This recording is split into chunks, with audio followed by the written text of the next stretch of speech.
누가복음 11장 27절에서 36절까지 말씀을 함께 교독하겠습니다.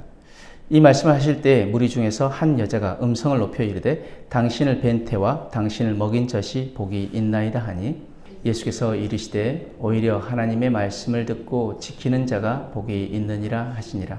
무리가 모였을 때 예수께서 말씀하시되 이 세대는 악한 세대라. 표적을 구하되 요나의 표적밖에는 보일 표적이 없나니 요나가 니느웨 사람들에게 표적이 됨과 같이 인자도 이 세대에 그러하리라. 심판 때에 남방 여왕이 일어나 이 세대 사람을 정죄하리니 이는 그가 솔로몬의 지혜로운 말을 들으려고 땅 끝에서 왔음이거니와 솔로몬보다 더 큰 이가 여기 있으며 심판 때에 니느웨 사람들이 일어나 이 세대 사람을 정죄하리니 이는 그들이 요나의 전도를 듣고 회개하였음이거니와 요나보다 더 큰 이가 여기 있느니라. 누구든지 등불을 켜서 속에나 말 아래 두지 아니하고 등경 위에 두나니 이는 들어가는 자로 그 빛을 보게 하려 함이라. 내 몸이 등불은 눈이라. 내 눈이 성하면 온몸이 밝을 것이요 만일 나쁘면 내 몸도 어두우리라. 그러므로 내 속에 있는 빛이 어둡지 아니한가 보라. 내 온몸이 밝아 조금도 어두운 데가 없으면 등불의 빛이 너를 비출 때와 같이 온전히 밝으리라 하시니라. 아멘. 오늘 우리는 예수님 말씀을 통해서 진정한 복이 무엇인지 깨닫기를 원합니다. 사람들은 예수님의 기적을 보고 놀라고 찬송했지만 예수님은 하나님의 말씀을 듣고 순종하는 삶이 진정한 복된 삶이라고 가르치십니다. 먼저 27절에서 28절 말씀에 한 여인이 예수님을 낳은 어머니를 축복했지만 예수님께서는 그보다 더 복된 사람은 하나님의 말씀을 듣고 지키는 사람이라고 강조하십니다. 예수님의 가르침을 듣고 단지 감탄하는 것만으로 끝나서는 안 됩니다.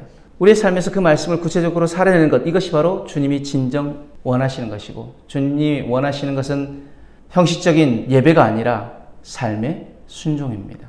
사무엘상 15장 22절에 23절 말씀에 사무엘이 이르되 여호와께서 번제와 다른 제사를 그의 목소리를 청종하는 것을 좋아하신 것 같이 좋아하시겠나이까. 순종이 제사보다 낫고 듣는 것이 순양의 기름보다 나으니 이는 거역하는 것은 점치는 죄와 같고 완고한 것은 사신 우상에게 절하는 죄와 같음이라. 왕이 여호와의 말씀을 버렸으므로 여호와께서도 왕을 버려 왕이 되지 못하게 하셨나이다 하니 하나님이 원하시는 것이 무엇입니까? 하나님이 기뻐하시는 것이 무엇이라고 말씀합니까? 말씀을 듣고 순종하는 것이라고 말씀합니다. 오늘 우리에게도 하시는 말씀임을 깨닫습니다. 형식적인 예배가 아니라 정말 그 말씀을 내 삶으로 살아내드리냐, 내 손과 발로 살아내느냐, 이것이 중요한 것입니다. 말씀을 한 절이라도 살아낸다면 그 말씀은 능력이 있는 하나님 말씀이 되어질 것을 믿습니다. 29절에 32절 말씀에 우리는 주님이 말씀하신 요나의 표적을 바로 이해해야 합니다. 요나의 표적은 요나가 사흘 동안 물고기 뱃속에 갇혀 있다가 살아나온 것처럼 예수님이 사흘 동안 무덤 속에 계시다가 부활하실 일을 가리키는 것입니다. 많은 사람들이 육적인 욕망을 채워줄 표적을 구하지만 우리에게 주어진 궁극적인 표적은 바로 십자가와 부활입니다. 혹시 우리도 십자가의 용서와 부활의 새 삶 말고 우리의 욕심을 채워줄 다른 표적을 구하고 있지는 않습니까?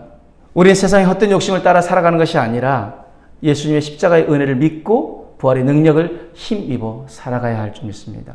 갈라디아서 2장 20절 말씀에 내가 그리스도와 함께 십자가에 못 박혔나니 그런즉 이제는 내가 사는 것이 아니요 오직 내 안에 그리스도께서 사시는 것이라. 이제 내가 육체 가운데 사는 것은 나를 사랑하사 나를 위하여 자기 자신을 버리신 하나님의 아들을 믿는 믿음 안에서 사는 것이라. 아멘. 우리가 십자가에 못 박혀 죽고 그리스도와 함께 죽고 예수로 사는 삶이 되어야 될 줄 믿습니다. 내 안에 그 예수를 믿는 믿음 안에서 살아가는 삶, 그것이 주님이 원하시는 삶이고 그것이 바로 궁극적인 십자가의 길임을 믿습니다.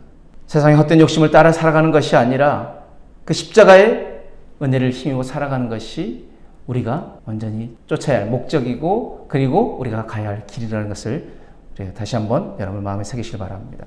33절에 36절 말씀에 예수님은 우리의 삶을 밝히시는 참된 빛이십니다. 본문에서 예수님은 모두에게 빛을 비추시며 우리도 그 빛을 받아야 한다고 말씀하십니다.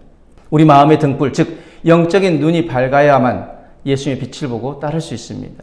우리가 세상의 욕심과 어둠에 빠져 있다면 그 빛을 볼 수 없을 것입니다. 영적인 시야를 넓혀 주님의 뜻과 길을 분명히 볼 수 있도록 해야 합니다. 눈이 어두우면 온몸이 방향을 잃듯이 영적인 눈이 어두우면 십자가의 표적이 아닌 세상의 욕심에 우리의 영혼이 휘말려 들어갈 것입니다. 에베소서 1장 17절에서 19절 말씀에 우리 주 예수 그리스도의 하나님 영광의 아버지께서 지혜와 계시의 영을 너희에게 주사 하나님을 알게 하시고 너희 마음의 눈을 밝히사 그의 부르심의 소망이 무엇이며 성도 안에서 그 기업의 영광의 풍성함이 무엇이며 그 힘의 위력으로 역사하심을 따라 믿는 우리에게 베푸신 능력의 지극히 크심이 어떠한 것을 너희로 알게 하시기를 구하노라. 아멘.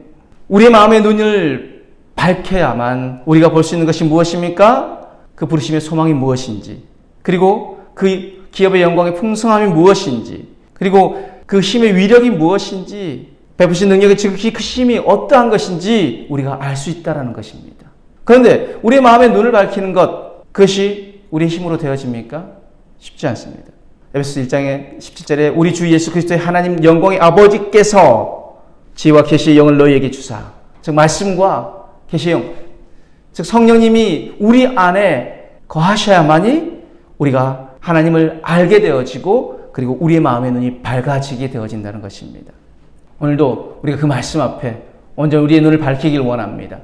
우리가 성령 충만함으로 온전히 세상의 그 모든 것들을 승리하며 나가기 위해서 악한 사단의 세력들을 우리가 대적하며 우리가 죄악에 걸려 넘어지지 않고 올바른 길을 가게 하기 위해서 주의 말씀이 내 발의 등이 되어지고 내 길의 빛이 되어지며 우리가 성령 충만함으로 하나님 원하신 그 길로 나아가기 위해서 우리는 오늘도 우리가 말씀 앞에 서야 하고 성령의 충만함으로 거해야 될 줄 믿습니다.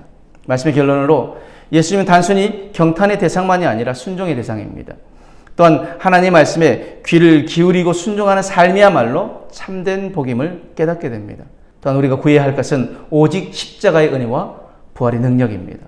그리고 우리의 영적인 눈을 밝혀서 세상의 헛된 것을 쫓아가는 삶이 아니라 주님 원하신 그 십자가의 길로 나아가야 할 줄 믿습니다. 그러므로 오늘 우리는 이렇게 결단하기를 원합니다. 첫 번째, 주님의 말씀을 단지 듣는 것으로 끝나는 것이 아니라 삶으로 살아내겠습니다 라는 결단이 있기를 원합니다. 말씀을 통해서 내 삶에서 버려야 할 것과 그리고 순종해야 할 것이 무엇인지 구체적으로 점검하고 실천하기를 원합니다. 두 번째, 더 이상 세속적이고 일시적인 욕망에 매여 다른 표적을 구하지 않겠습니다. 오직 십자가의 은혜와 부활의 능력을 붙들고 믿음으로 살아가겠습니다라는 결단이 우리 안에 있기를 원합니다. 마지막으로 마음과 영혼의 눈이 주님께로 열려서 언제나 주님의 빛을 따라 십자가의 길로 나아가겠습니다라는 결단이 오늘 우리 안에 있기를 원합니다. 이 결단으로 오늘도 승리하며 나아가는 저와 여러분들의 삶이 되어지길 주님으로 축복합니다.